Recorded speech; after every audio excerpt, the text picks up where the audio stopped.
Hello, everybody. Welcome to Devil's Talk. I'm Aguto here.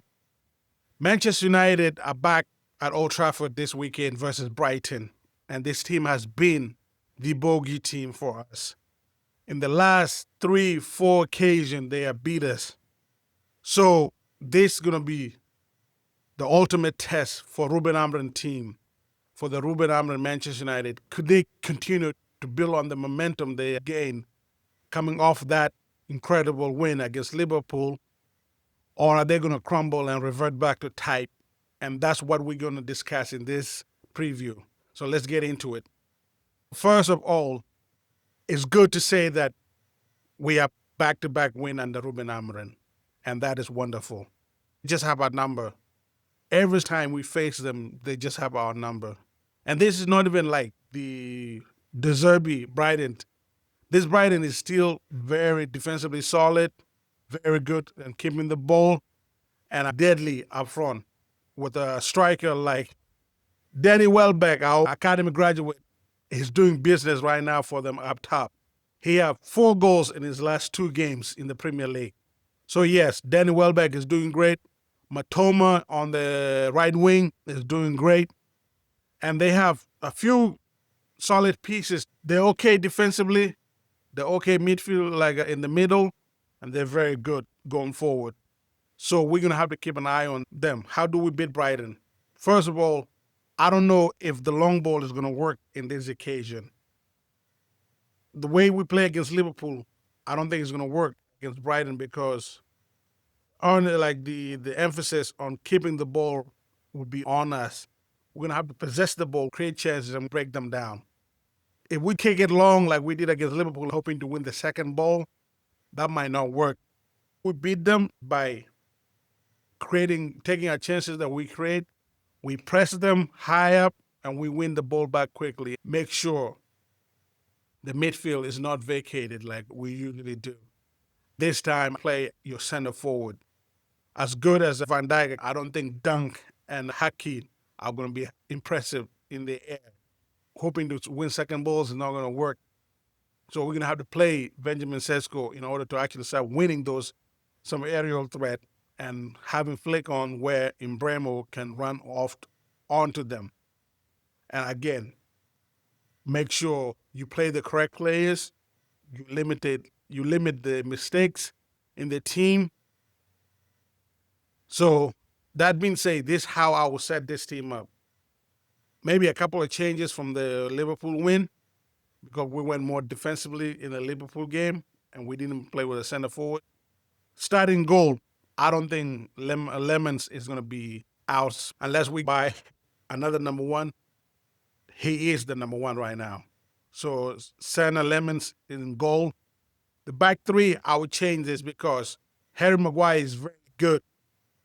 Has a box defender. But if we're gonna play higher up against Brighton, we're gonna need quick players. So Harry Maguire is gonna go to the bench. Lenny Yoro is gonna come in. I'm gonna move Delete in the center, Yoro on the right, and Luke Shaw as the left side center backs. That's my 3 in the back.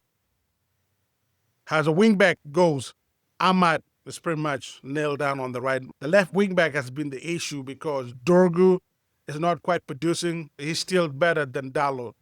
I don't want Dalot up there, but Dalot for like teacher's pet is an Amrin favorite right now. But in this game, I will drop Dalot and play Dorgu on the left wing back.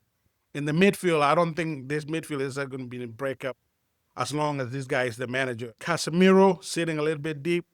Next to Casemiro will be Bruno Fernandes with a bit more license to go forward. Those are the 2 in the middle as the 2 tens. Mason Mount has been playing good, but Cunha, is the like coach favorite signing in terms of like he was the first to be signed because this particular season. I'll play Cunha in that position. I give him like 60 minutes before I have to bring in Mason Mount. So I bring Cunha, and Mbremo is automatic starter right now because he's the only actually one producing goals out of our front line. And then up top, I'm playing Benjamin Sesko. There's no way you spend so much on a center forward and you keep dropping him in and out of the lineup. Does not work like that. I need my team to be able to play to their ultimate best, regardless who they face. And one of those things is that you're going to have an established number 9 that you know will get into your goals. We're going to have to play Benjamin Sesko into form because dropping him after he just had back-to-back goals wasn't a good idea. But because we won, people never want to talk about it. But we need our striker to continue the momentum he has built. That's the lineup I will go with. And I think that lineup will go and do wonders. Let's make sure we keep an eye on Danny Welbeck and Mente on the other side. They are very fast. The space left by Dorgu and Ahmad, if you have Matoma and Mente going on the other opposite direction, how electrically fast those guys are, we're going to have to keep a closer eye on that. This game is very important for Euro and Shaw to cope with the space left for them. Stepping up at the right time is key because, like I say, Mente and Matoma feeding Danny Welbeck is dangerous. But I'm still predicting us to win. I'm still hoping we continue our momentum, and this is going to be a true turning point for the team. And that is, we're going to put in a good performance, and we're going to beat Brighton for the first time in 3 years. I'm predicting 2-1 to United. That's my prediction for these games. What is your prediction? Do you think we're going to continue our momentum, or do you think this is going to come crashing down when we perform well on a big game?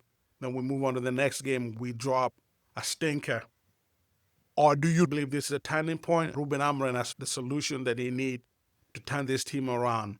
Please leave all your thoughts in the comment section below.